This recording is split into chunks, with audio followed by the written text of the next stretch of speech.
प्रदेश में जिस तरीके से लगातार लॉकडाउन जैसी स्थिति बनी हुई है, तो वहीं एक बार फिर से लॉकडाउन पूरे भारत में किया गया है, जिसको लेकर के लगातार शासन व प्रशासन लॉकडाउन का पालन कराने के लिए लगातार प्रयासरत नजर आते रहे हैं। तो वहीं विपक्ष की भूमिका लॉकडाउन में अहम मानी जा रही है। आपको बता दें कि प्रगतिशील समाजवादी पार्टी के राष्ट्रीय अध्यक्ष शिवपाल सिंह यादव के निर्देशानुसार पूरे प्रदेश में अलग अलग जगहों पर सभी पदाधिकारी असहाय लोगों व श्रमिकों को लगातार भोजन सामग्री व भोजन देने का कार्य लगातार कर रहे हैं। तो वहीं प्रगतिशील समाजवादी के प्रदेश महासचिव बीनू शुक्ला ने लगातार लॉकडाउन के दौरान प्रतिदिन लोगों को कच्चा राशन भी मुहैया कराया। वहीं इन जगहों में दुबग्गा, बसंत कुंज, माधवपुर, विशाल सिटी, फरीदीपुर, सुरेंद्रनगर, अहिरन खेड़ा और तमाम ऐसी जगह थी, उनको चिन्हित कर उन सभी लोगों को कच्चा राशन मुहैया कराया, जिनको लगातार भोजन की समस्या बनी रहती थी। वहीं ONN न्यूज से खास बातचीत में उन्होंने कहा कि जिस तरीके से सरकार लगातार सभी असहाय व श्रमिकों को भोजन देने की बात कर रही है, तो वह पूरी तरीके से स्पष्ट साबित नहीं होती। तो वहीं आगे उन्होंने कहा कि सरकार सिर्फ शहर में लोगों को राशन व खाद्य सामग्री पहुँचा रही है, तो वहीं गाँव अभी इससे अछूता नजर आ रहा है। वहीं आगे उन्होंने केंद्रीय वित्त मंत्री सीतारमण पर तंज कसते हुए कहा कि जिस तरीके से लघु उद्योग के लिए सरकार करोड़ों का बजट पेश कर रही है, तो वहीं गरीब व असहाय लोगों के लिए सिर्फ कुछ हिस्सा अगर दे देते तो विपक्ष की भूमिका शायद उतनी ना होती। लेकिन जिस तरीके से सरकार अपनी बातों को पूर्णतः साबित नहीं कर पा रही है, तो वहीं विपक्ष लगातार समाज व लोगों के लिए कार्य करता नजर आ रहा है। तो वहीं इन्हीं सभी कार्यों को लेकर महासचिव बीनू सिंह के साथ राजेश शुक्ला, वीरेंद्र शुक्ला, अनमोल मिश्रा, गौरी शंकर गुप्ता, सुरेश शर्मा, देवेंद्र सिंह, कल्पना शुक्ला, विवेक पांडे, जलालू रफीक समेत अन्य लोग भी शामिल थे। वहीं आगे उन्होंने कहा कि प्रगतिशील समाजवादी पार्टी लगातार सेवा हित के लिए कार्य करती नजर आ रही है और आगे भी लोगों को समाज हित के लिए कार्य करती नजर आएगी। भारत में जिस तरह से कोरोना लगातार वैश्विक बीमारी के रूप में सामने आ रहा, वहीं प्रदेश सरकारें लगातार कोरोना से जो कोरोना महामारी है उससे लड़ने के लिए लगातार अग्रसर हैं और तमाम प्रयास भी कर रहे हैं। वहीं तमाम प्रयासों के बीच में विपक्ष भी अहम भूमिका निभा रहा है। हमारे साथ आज बातचीत करने के लिए प्रगतिशील समाजवादी पार्टी के प्रदेश महासचिव मौजूद हैं। उनसे भी जानेंगे किस तरीके से विपक्ष लगातार जनता हित के लिए कार्य कर रहा है, क्योंकि कहा जाता है कि सरकार को बनाने और बिगाड़ने के लिए विपक्ष एक बहुत बड़ी भूमिका अदा करता है। सर, पहले तो ONN में बहुत बहुत स्वागत। बहुत बहुत धन्यवाद आपका। हम लोग जब से विश्वव्यापी महामारी हुई है, हम लोग माननीय प्रगतिशील पार्टी के राष्ट्रीय अध्यक्ष आदरणीय शिवपाल जी के निर्देश पर जब से लॉकडाउन जारी हुआ है, हम लोग तब से लगातार यहाँ पे हम लोगों ने पूरी बैंक बनाया, जिसका संचालन हमारे क्षेत्र के लोग और पार्टी के लोगों ने बढ़ चढ़ के हिस्सा लिया। उस पर हम लोग लगातार लगभग रोज़ 2000 घर, कभी 1800 घर हम लोग लगातार पूरी सब्जी हम लोग घर घर व्यवस्था करा रहे थे अनुशासन के साथ में।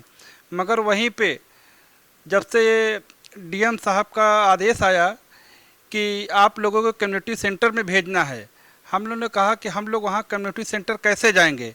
जब से उन्होंने इस चीज़ को रोका, हम लोगों ने उसको बदल के हम लोगों ने अन्न के राशन के तहत हम लोगों ने राशन वितरण का कार्यक्रम लगातार हम लोग पूरे क्षेत्र में राशन घर घर पहुंचाने का कार्य कर रहे हैं। प्रगतिशील पार्टी के राष्ट्रीय अध्यक्ष आदरणीय शिवपाल सिंह जी का जो निर्देश है उसका हम लोग लगातार पालन कर रहे हैं। बीनू जी, अगर वहीं बात करें जिस तरीके से कच्चा राशन आप लोग घर घर पहुंचा रहे हैं, तो किसी एरिया को निश्चित किया गया है या पूरे लखनऊ में किस तरीके से आप लोग वितरण का करें? हम लोग पूरी पार्टी के जो हमारे यहाँ पे कार्यकर्ता हैं, जो लोग हम लोग के क्षेत्र के साथी हैं, जैसे हमारा क्षेत्र फरीदीपुर का क्षेत्र है, अहिरन खेड़ा का क्षेत्र है, बिगरिया का क्षेत्र है, माधोपुर क्षेत्र है, विशाल सिटी का क्षेत्र है, बसंत कुंज का क्षेत्र है, बराउन, हम लोगों ने कई क्षेत्र चिन्हित किए हैं जिनको इस समय बहुत से लोगों के राशन की बहुत सख्त ज़रूरत है। सरकार उन तक राशन मुहैया नहीं करा पा रही है, सिर्फ कागजी काम कर रही है सरकार। देखिए, जिस तरीके से तमाम शैक्षिक संस्थाएं, सामाजिक संस्थाएं आगे चढ़ कर हिस्सा ले रही थी, अभी भी क्षेत्र में कई शैक्षिक संस्थाएं काम कर रही हैं, वहीं लगातार विपक्ष भी उनका साथ दे रहा है। तो क्या बोलना चाहते हैं कि सरकार की जो नीतियां थी, जिस तरीके से उन्होंने शुरू किया था कि हम घर घर राशन पहुंचाएंगे, वो चीज़ें नहीं हो पा रही हैं, क्या और चीज़ें सामने आ रही हैं? देखिए, जहाँ तक सरकार कुछ क्षेत्रों में सरकार मदद कर रही है, मगर पूरी तरीके से लोगों की मदद नहीं पहुँच पा रही। सरकारी काम सिर्फ कागजों में हो रहा है, उसको ज़मीन पे नहीं उतारा जा रहा है। और जहाँ पर विपक्ष पूरी तरीके से सरकार का सहयोग कर रहा है, मगर सरकार का भेदभाव पूरे रवैया जो है, आप देख रहे होंगे कि जहाँ विपक्ष पूरी सेवा करना चाहता, आप देख रहे लगातार विपक्ष को दबाने का काम किया जा रहा है। इस समय एक वैश्विक महामारी है, सबसे बड़ी इंसानियत धर्म है, मगर उसको दबाने का काम सरकार द्वारा लगातार आपने देखा होगा। भारत के प्रधानमंत्री 20 लाख करोड़ का पैकेज देते हैं, मगर वो ना राहत पैकेज है, उसको किस तरीके की उधार पैकेज है कि दिखावा पैकेज है। सरकार बताए कि कितने लोगों को हिंदुस्तान में, जहां से 130 करोड़ लोग रोज वहां पे दौड़ रहे हैं, किसको एक व्यक्ति को वहां पे किसको उसको फायदा पहुंचा है। कुछ चंद लोगों को जो उद्योगपति हैं उनको फायदा पहुंचा है, बाकी लोगों को अभी तक निराशा हाथ लगी है। आपने देखा होगा प्रवासी मजदूर लाखों की तादाद पे आगरा एक्सप्रेस हो, पूर्वांचल एक्सप्रेस हो निकल पड़े हैं। नौजवान साथी भूख से मर रहे हैं और सरकार सिर्फ दिखावा कर रही है। आप देख रहे होंगे जहाँ तक ट्रेनें जा रही हैं, ट्रेन जाती है कहाँ, पहुँच जाती है कहाँ। लाखों आपने देखा होगा दर्दनाक हादसा, मासूम बच्चे आटे की बोरिये में मर रहे हैं। कम से कम 25 से 30 लोग बेचारे नौजवान जो देश का भविष्य था, सरकार पूरी तरीके से विफलता एकदम उनके हाथ पर रख रही है। उन्होंने उनकी मंशा पे सवाल खड़े हो रहे हैं। आपने देखा होगा जहाँ तक मंदिर, हमारे नेता ने बोला कि मंदिर बंद हैं और मधुशाला पूरी तरीके से खुली है। जिस दिन से इन्होंने शराब खोला है, कम से कम 300% की वृद्धि हो गई है अपराध की। महिलाएं घर घर मारी जा रही हैं, व्यापारियों पे अत्याचार हो रहा है, घरेलू हिंसा बढ़ रही है। इससे व्यापारी समाज जहां तक पूरा इनका साथ दे रहा है, व्यापारी समाज पूरी तरीके से एक आहत है। उत्तर प्रदेश से मांग है केवल आंकड़े पे काम ना करे। यहाँ पे देख रहे होंगे हमारे क्षेत्र में बहुत सी गरीब जनता है, केवल आंकड़े पे काम न करे, जमीन पे उतर के काम करे। अगर विपक्ष का सहयोग, और विपक्ष पूरी तरीके से सहयोग देने के लिए तैयार है, मगर सरकार अपना पूरी तरीके से तानाशाही रवैया अपना रही, उससे एक निराशा लोगों के हाथ में है। लगातार नौजवान बेचारे भूख से मर रहे हैं। आपने देखा होगा रामपुर में पुलिस उन पे नौजवानों पे, जहाँ पे भूखे पेट उनको पानी तक के नहीं मिला, उनको दौड़ा रही थी, लाठियों से मार रहे थे, लोगों की गंगा में कूद के उनकी नौजवानों की जान चली गई। लगातार अपराध बढ़ रहा है, एक्सीडेंट बढ़ रहा है, मगर उनको ना ही उनको ऊपर कोई रोजगार की तरफ तो छोड़िए, उनको एक वक्त की रोटी देने में भी सरकार पूरी तरीके से नाकाम रही है अभी तक। तो सही बात, जैसे कि ज्येष्ठ बड़ा मंगल चल रहा है, लोगों को भंडारे की अनुमति इस बार नहीं दी गई है, तो उस विषय पे क्या कहना चाहेंगे? क्योंकि अगर भंडारे सामूहिक स्तर पर होते तो कहीं ना कहीं उन लोगों को काफ़ी राहत मिलती जिनके पास 2 वक्त का भोजन नहीं है। तो इस विषय पर क्या कहना चाहेंगे? किस तरीके से पार्टी का एजेंडा रहेगा इस ज्येष्ठ जो मंगल है उस मुद्दे पर क्या रहेगा, और जो श्रमिक लोग आ रहे हैं उनको किस तरीके से आप लोग भोजन वितरण का कार्यक्रम? आप जहाँ तक देख रहे हैं, बड़े मंगल में आते थे, लाखों लोगों का प्रसाद के माध्यम से पेट भरता था, भगवान का प्रसाद।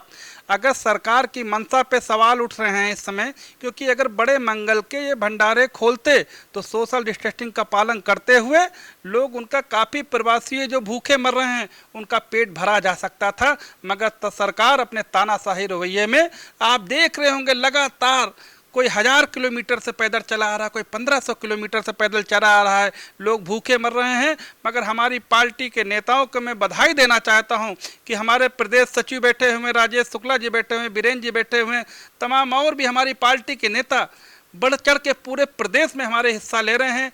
माननीय शिवपाल जी का निर्देश है कि जैसे हम लोग पूड़ी नहीं बांट सकते हैं, उसमें पका हुआ भोजन नहीं बांट सकते हैं, तो हम लोग क्या कर रहे हैं, हम लोग कच्चा राशन घर घर पहुंचाने का काम कर रहे हैं। और हम लोग चाहते हैं कि ये विश्वव्यापी जो महामारी है उससे हम लोगों को मुक्ति मिल सके, कि हम लोग पूरी तरीके से साथ देने के तैयार हैं। मगर जहाँ पे विपक्ष का सवाल आता है वहाँ पे व्यापारियों पे फर्जी मुकदमे सरकार लगा रही है, व्यापारियों को फंसा रही है और भेदभाव तरीके से उनको फंसाने का काम कर रही है।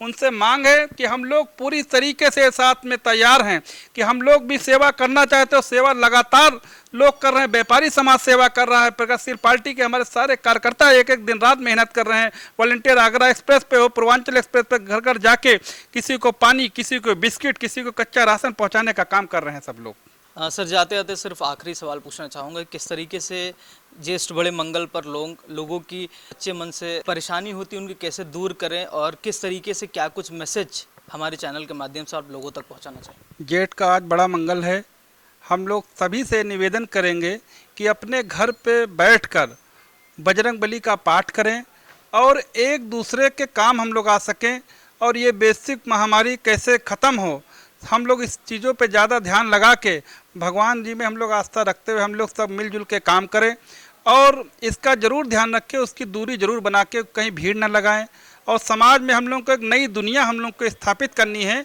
हम लोग को मिलजुल के एक नया भारत बनाना होगा। धन्यवाद हमसे बात करने के लिए। तो ये थे हमारे साथ आज प्रदेश महासचिव प्रगतिशील समाजवादी पार्टी, जिन्होंने बताया कि जिस तरीके से सरकार कुछ जगहों को लेकर के विशेष काम कर रही है, उनको पूरा भारत और लखनऊ उनको देखना चाहिए और सभी जगहों को विपक्ष को मिला करके लगातार काम करना चाहिए, जिससे लगातार जो लोगों की ज़रूरत की चीज़ें हैं उन तक मुहैया कराई जा सके। हालांकि आज ज्येष्ठ बड़े मंगल का आज दूसरा या तीसरा मंगलवार है, जिस पे लगातार जो सामूहिक भंडारे किए जाते हैं उस तरीके के भंडारे इस बार नहीं हो रहा है, लेकिन लोगों से यह अपील भी उन्होंने की है कि लोगों को जो ज़रूरतमंद लोग हैं उनको लगातार भोजन आदि की व्यवस्था कराए रखें।